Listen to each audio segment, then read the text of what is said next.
دادخوازی قەتڵە زنجیرەییەکان و ڕۆژی خەبات لە دژی سانسۆر. سێنزەی سەرماوەز ڕۆژی خەبات لە دژی سانسۆرە. 15 ساڵ لەمەبەر و لە خەزەڵوەری ساڵی 1370 هەتاویدا کانونی نووسەرانی ئێران لە ڕێگەی بڵاوکردنەوەی بەیاننامەیەکەوە بە یادی دوو گیانبەختکردووی ئازادی ئەندیشە و ڕادەربڕین محەممەد موختاری و محەممەد جەعفەری پوویەندە ئەو ڕۆژەی وەک ڕۆژی خەبات لە دژی سانسۆر ناوزەت کرد. ئەم پێشنیازە لەلایەن ڕێکخراوە مەدەنیەکان و هەڵسوڕاوانی بواری سیاسی و کۆمەڵایەتیەوە بە گەرمی پێشوازی لێکرا.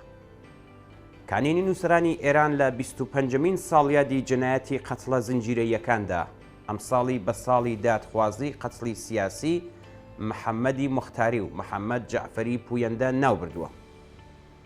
لە بەشێکی ئەم بەیاننامێدا هاتووە کۆماری ئیسلامی بە ئامرازی سانسۆر دەستی لەسەر ناخی سروشتی ڕوودا و دیاردە و کەسایەتیەکان داناوە و دەستی کردووە بە پێچەوانەکردنەوەی بە هامرۆییەکان و گەندەڵی بربڵاوی دامەزراوە و دەست و پەیوەندیەکانی و هەروەها پەرەسەندنی هەژاری هەر ڕۆژەی خەڵک و لێکەوتە نامرۆڤەکانی پێداپۆشیوە. ئەم ڕژیمە بە ئامرازی سانسۆر تیراژی کتێبی لە کۆمەڵگەیەکی 85 میلیۆن کەسیدا گەیاندووەتە 200 دانە. شانۆگەری لە مەیدان بەدەر کردووە. سینەمای فەرمی کردووە بە گاڵتەجار. ئامێرەکانی موسیقای هەڵپەساردووە و زۆربەی هونەرمەندەکانی تاراندووە یان گۆشەگیری کردو. هیچ شتێکی بە ناوی ڕۆژنامەی سربەخۆ نێشتوتەوە.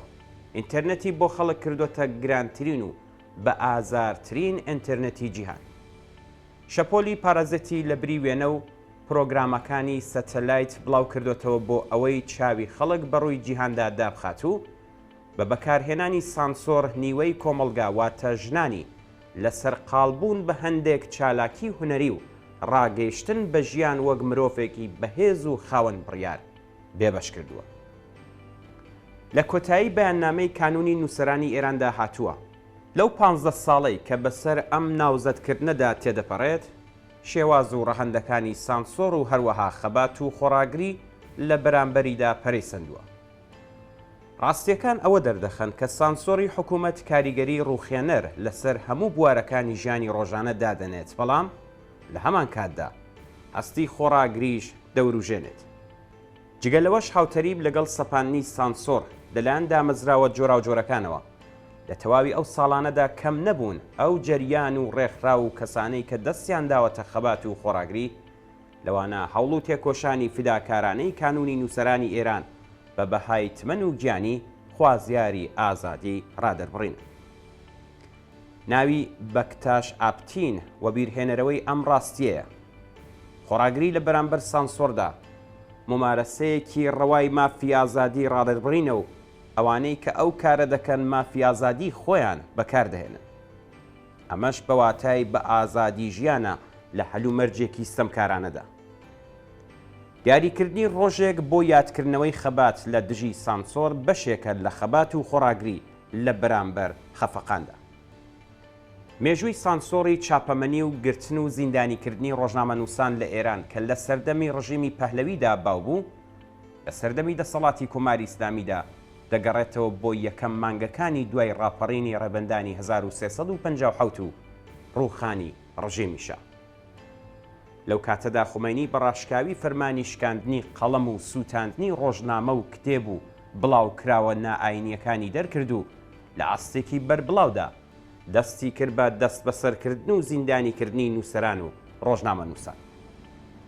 ڕژیم ئیسلامی بە هێرشکردنە سەر ئازادی زانیاری و هێرشکردنە سەر زانکۆکان و هەروەها هێرشکردن بۆ سەر کوردستانی شۆڕشکێر هەوڵەکانی خۆی بۆ سەرکوتکردنی شۆڕشی ئێران دەست پێ کرد و لە ڕاستیدا تەواوکردنی ئەو کارەی کە ڕژیمیشان نەیتوانی بوو بیکات.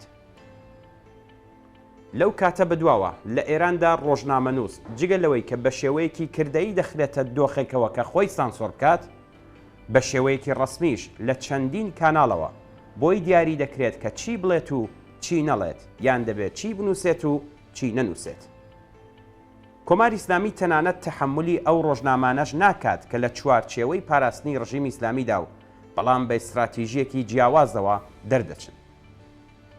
ئەم ڕژیمە ڕۆژنامەنووسانی دەرەکیش تەحمل ناکات و بە بیانووی جۆرا و جۆر ڕێگریان لێ دەکات کە بێن بۆ ئێران یان لە ئەگەری قبولکردنیشیان ناچار بە خۆ سانسۆرکردنیان دەکات.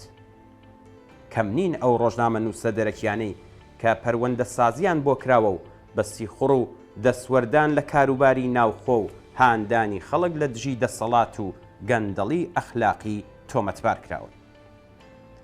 لە ساڵانی ڕابردوودا ژمارەیەکی زۆر لە ڕۆژنامەنووسان بە مەبەستی بەدەستهێنانی ئیمتیاز لە دەوڵەتەکانیان بە بارمتە گیراون و ساڵانێک لە تەمەنیان بەبێ هیچ هۆکارێک لە زیندانەکانی کۆماری ئیسلامیدا بەسەر بردووە. لە کۆماری ئیسلامیدا بڵاوکردنەوەی هەر چەشنە زانیاریەک سەبارەت بە دزی و تاڵانچێتی بەرپرسانی باڵای حکوومەت بە تایبەت ئاخوند و بەرپرسانی ئەمنی و نظامی تاوان. نیشاندانی دیمەنی تاوانەکانی هێزە ئینتزامی و پاسدار و بەسیجیەکان تاوانە. لە قاودانی گەندەڵی ئەخلاقی مەلاو بەرپرسە ئاینیەکان بە بەزاندنی سنوورەکانی ئیسلام دادەندرێت. ڕۆماڵکردنی هەواڵی ناڕزایەتی و خەباتی جەماوەری بە تاوان دادەندرێت. نووسین و لێکۆڵینەوە لەسەر بێکاری و هەژاری بەواتای هەوڵدانە بۆ تێکدانی نەزمی گشتی. قسەکردن لەسەر ستەم و چەوسانەوەی نەتەوەکانی نیشتەجێی ئێران جیاخوازیە. پیشاندانی وێنەی بێحیجاب و دیمەنە وەرشیەکانی ژنان بێڕێزیە بە حەیا و حورمەتی گشتی. سوکاتیکردن بەڕێبەری هەوڵە لە دژی ئەمنیەتی ملی. هەڵبەتە هەر کام لەو بابەتانە بە پێی یاساکانی کۆماری ئیسلامی سزای خۆیان هەیە و کەسانی بەناو خەتاکار دەبێت زیندانی و ئەشکەنجە بکرێن. دەبێت لەگەڵ بێبەشبوونی کۆمەڵایەتی بەرەوڕوو ببنەوە، بێکار بکرێن، نابێت چیتر مافی ئەوان هەبێت کە کاری ڕۆژنامەگەری بکەن و دەبێت ئیمتیازی ڕۆژنامەکەشیان هەڵوەشێنرێتەوە و هیتر. هەموو ئەم بەناو تاوانانەش زیندانیکردن و شەلاق و ئەشکەنجە و لە سێدارەدانی بەدواوەیە.